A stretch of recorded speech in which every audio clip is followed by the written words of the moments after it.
सर्द अंधेरी रात में गांव की सुनसान सड़क पर एक साया तेज कदमों से बढ़ा जा रहा था। उसने शरीर पर टी शर्ट पहनी हुई थी। दिसंबर के महीने में भी उसके गोरे चेहरे पर पसीने की बूंदें नजर आ रही थी। उस रास्ते पर फैली श्मशान जैसी शांति को दूर से रोते कुत्तों की आवाज और उसके कानों से टकराती ठंडी हवा तोड़ रही थी। लेकिन उन शरीर को कपा देने वाली ठंडी हवाओं और उन कुत्तों के रोने की भयानक आवाजों का उसके चेहरे पर कोई असर नहीं था। चलते हुए वो एक मंदिर के बाहर रुका और एकाएक कुत्ते के रोने का स्वर शांत हो गया।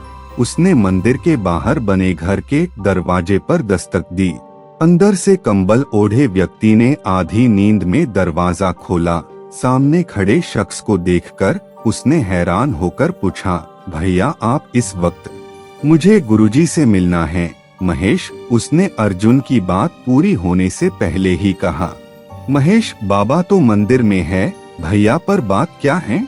महेश की बात का जवाब दिए बिना वो मंदिर की सीढ़ियां चढ़ने लगा। मंदिर में हनुमान जी की सिंदूरी प्रतिमा के सामने ध्यान मग्न बैठे थे। गुरु शिवानंद के माथे पर सिंदूरी तिलक, गले में रुद्राक्ष की माला, श्वेत वस्त्र पहने हुए, चेहरे पर योगियों वाली मुस्कान। वो शिवानंद के चरणों में जा गिरा। गुरु शिवानंद ने आंखें खोली। आओ अर्जुन, गुरु शिवानंद ने बिना किसी हैरानी के बोला, जैसे वो अर्जुन के आने का प्रयोजन जानते हो। पीछे से महेश ने मंदिर में प्रवेश किया और अपने साथ लाया एक कंबल अर्जुन को ओढ़ा दिया। रक्षा करे गुरु जी, वो लौट रहा है, अर्जुन ने कांपते शब्दों से कहा। गुरु शिवानंद ऐसे शांत बैठे रहे जैसे वे जानते हो कि अर्जुन क्या कहने वाला है। उन्हें शांत देख आशंकित हो उठे। महेश ने पूछा, कौन लौट रहा है भैया? वो शैतान कपालिक दुर्मुख।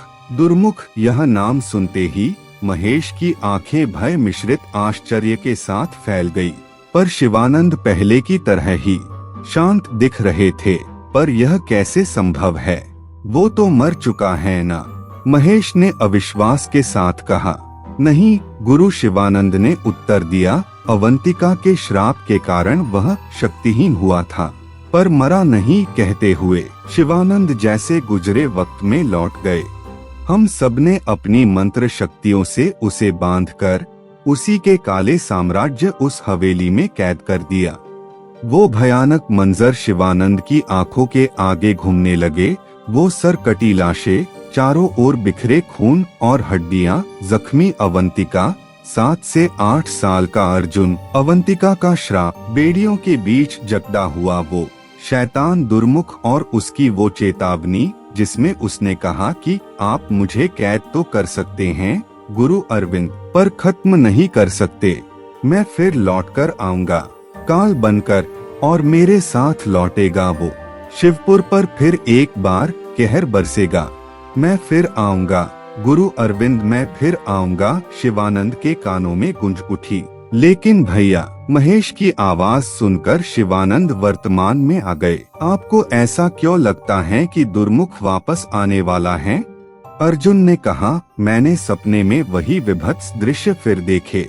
वीरान गांव, रक्त रंजित बलि वेदी, वही भयानक हंसी। थोड़ा रुककर अर्जुन ने कहा, गुरुदेव वो आ रहा है।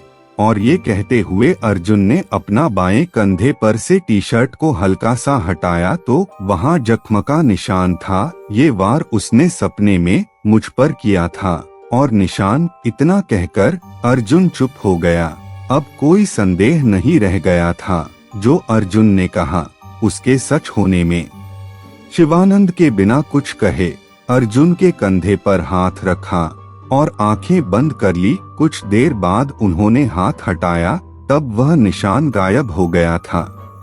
शिवानंद अपने आसन से उठकर टहलते हुए कहने लगे, मंत्र शक्ति की एक समय सीमा होती है। अब वे बंधन कमजोर होने लगे हैं, या शायद कोई उन्हें कमजोर कर रहा है।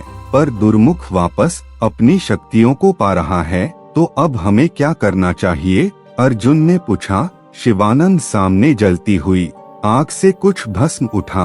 मंत्र पढ़ते हुए लाल कपड़े में लपेटकर अर्जुन को देकर कुछ बातें बताते हैं। अर्जुन उस पोटली को माथे से लगाकर जेब में रख लेता है। फिर हनुमान जी को प्रणाम कर और अपने गुरु के चरण छूकर घर की तरफ निकल जाता है। लेकिन अब वो आवाजें, वो हवा जो आते वक्त उसने महसूस किए थे, सब शांत हो चुके हैं। इधर मंदिर में गुरु शिवानंद मंदिर के दाएं और शांत खड़े होकर अनंत को देख रहे थे। उनके पीछे खड़ा महेश चुप्पी को तोड़ते हुए बोला, बाबा अगर दुर्मुख सचमुच वापस आ गया तो। शिवानंद ने गहरी ठंडी सांसें छोड़ते हुए महेश की तरफ देखा। इस बार उनके चेहरे पर कुछ गंभीरता नजर आ रही थी। शिवानंद ने कहा, मैं दुर्मुख की वजह से चिंतित नहीं हूँ महेश, मुझे चिंता उसकी है जो उसके लौटने के बाद जाग उठेगा। उन्होंने महेश के कंधे पर हाथ रखकर कहा, जाओ सो जाओ, रात काफी हो चुकी है और इसके बाद आराम के अवसर शायद ही मिले, जाओ। महेश के मन में कई सवाल हलचल कर रहे थे, पर शिवानंद को देखकर वह समझ चुका था कि वह अब किसी बात का उत्तर नहीं देंगे, इसलिए वो बिना कुछ कहे घर के अंदर चला गया। शिवानंद अपने कमरे में गुरु अरविंद की तस्वीर के आगे हाथ जोड़कर खड़े थे।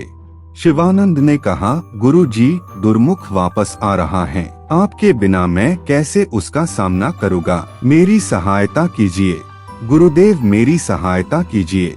अगर आपको इसका अगला भाग देखना हो तो हमारे वीडियो को लाइक, शेयर और हमारे चैनल को सब्सक्राइब करें। Thanks for watching. तब तक के लिए अलविदा।